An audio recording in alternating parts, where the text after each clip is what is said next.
So, So, you know what's cool?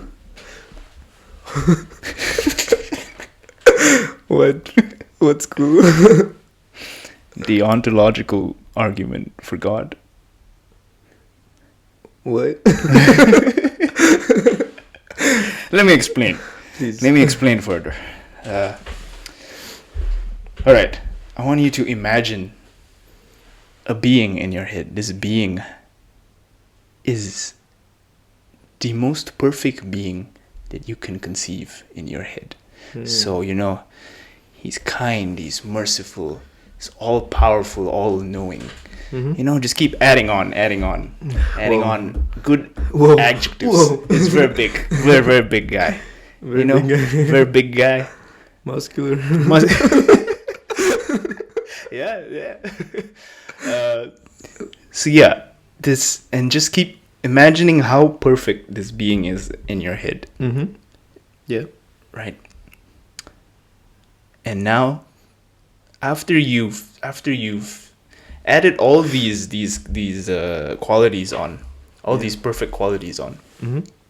the question would be then, how do you make this perfect being even more perfect?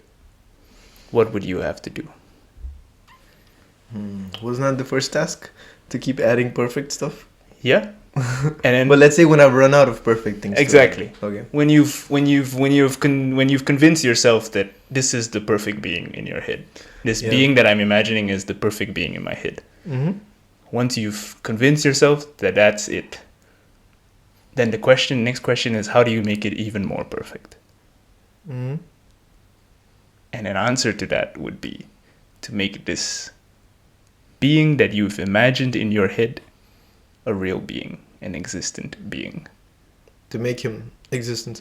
For him to have the property of being existent. Correct. To be real and existing in reality and not just your head. Uh-huh. And that would be the actual perfect being, the actual greatest conceivable being to exist, right? Wait. So you're trying to say... So what you're trying to say is... It is in... if I may. If I may. It is in the nature of the perfect God, the perfect being, to exist. Yes. Hence it must exist. I haven't made that point. But you got it. Exactly. Yeah, you're exactly right. It is within the nature of the perfect being to exist, because existing is more perfect than non-existing. So this being that you thought in your head, a better being would be that being that exists in reality. And so if God is the perfect being, then he must exist.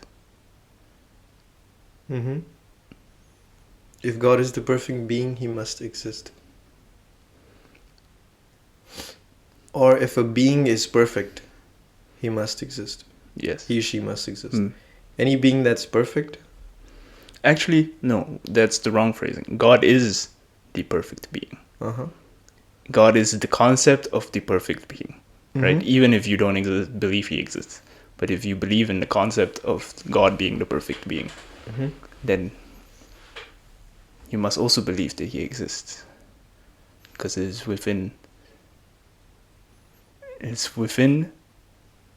the characteristics of the perfect being to exist.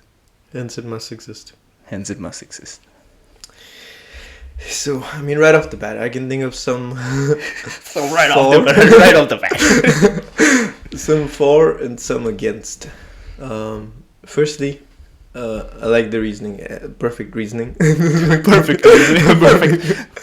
Perfect It is in reasoning. the nature of perfect reasoning to exist.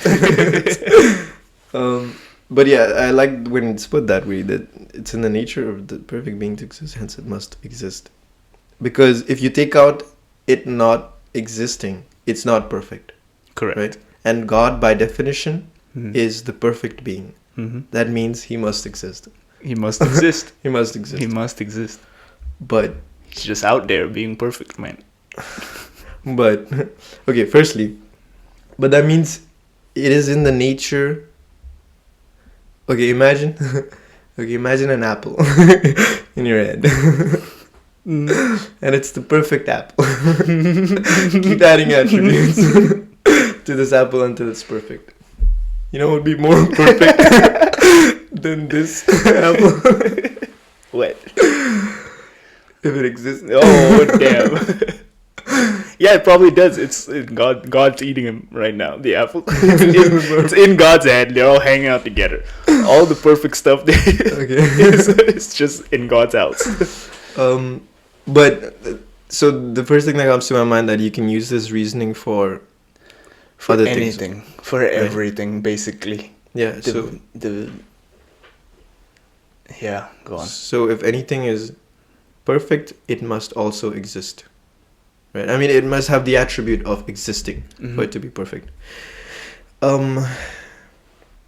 So by that math, the perfect apple exists. The perfect car, the perfect pen, the perfect car and pen. Car and pen. That's the lamest examples. Really got God. Yo, you started with apple, all right? You got God, right? I thought the point was to show the absurdity. But of if you want to show claim. the absurdity, we gotta go like the perfect spaghetti monster must exist. It is in the nature of the perfect spaghetti monster to exist, hence it must, right? Yeah. So I mean but is there anything against this? Well, is there? Can this argument only hold for God? Because God. No, so a perfect being. God is supposed to be the ultimate perfect being. Perfect being. Right? But yeah, so it should hold for everything else. Because the binding property is the existent property, right? Yeah. I mean, okay, perfect apple, maybe it's easier to imagine, but like perfect something that doesn't exist? That doesn't exist. Sorry, perfect something, let's say it's the spaghetti monster, right? It's harder to imagine that it exists, right? Because a perfect example doesn't exist. It does exist. No, a perfect apple, you can imagine like somewhere out there there's a perfect apple, by my definition, and it also exists, right? So it fulfills all the boxes. Not by your definition, of the objective definition. Whatever the objective it is. Definition. Yeah, the objective definition of the perfect apple. It exists, not okay. Your definition. But when you go into like the spaghetti monster, which you think that doesn't exist, but this argument makes it possible for it to exist. Yeah,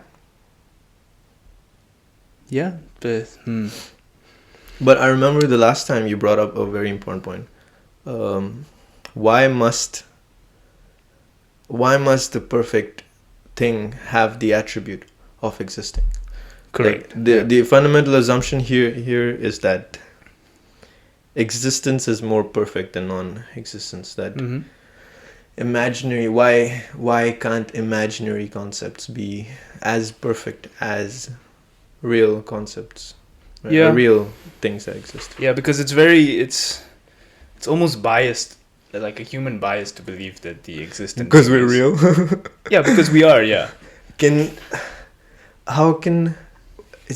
we can never escape this bias, or nothing can escape this bias, because for anything to make this argument, they must exist, and they always have this bias. So, in another universe where non-existent creatures are making this argument, they're in favor of.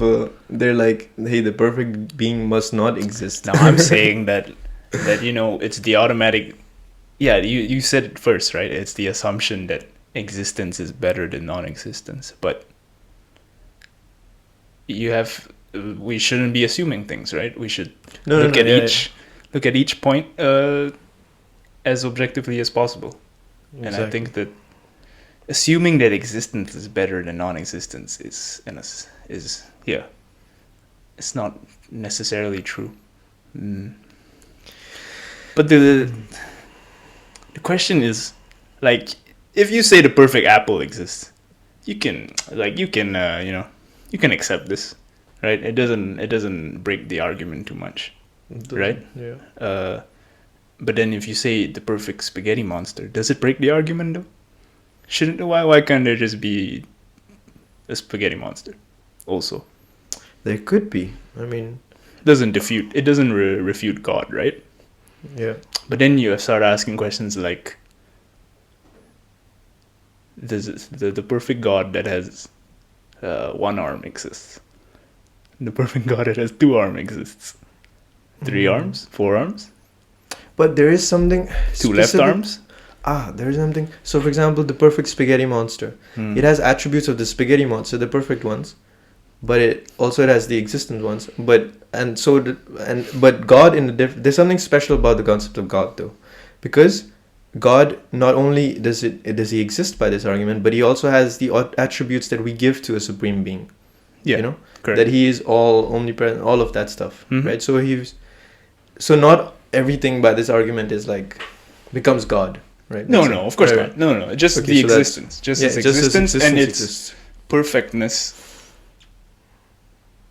relative to its less perfect counterparts.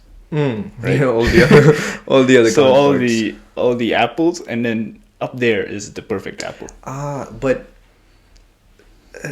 So an apple, like imperfect apples can exist, but an imperfect God cannot exist, because by definition, God is perfect, right? God is, in the sense, right? That's the difference between God and other objects following this argument. Correct. Yeah. Right. It's like God is the name for the perfect. Yeah. Okay. Whoa, we came from the other side. God is the name for the supreme being. Is the perfect being, right? The perfect conceivable being. So there's all the perfect stuff, like the perfect apple, blah blah blah blah blah, and then up there, above that is perfect God. Pen, guys. Perfect pen in a car. Yeah. Dude. That's cool. That's cool. That's cool.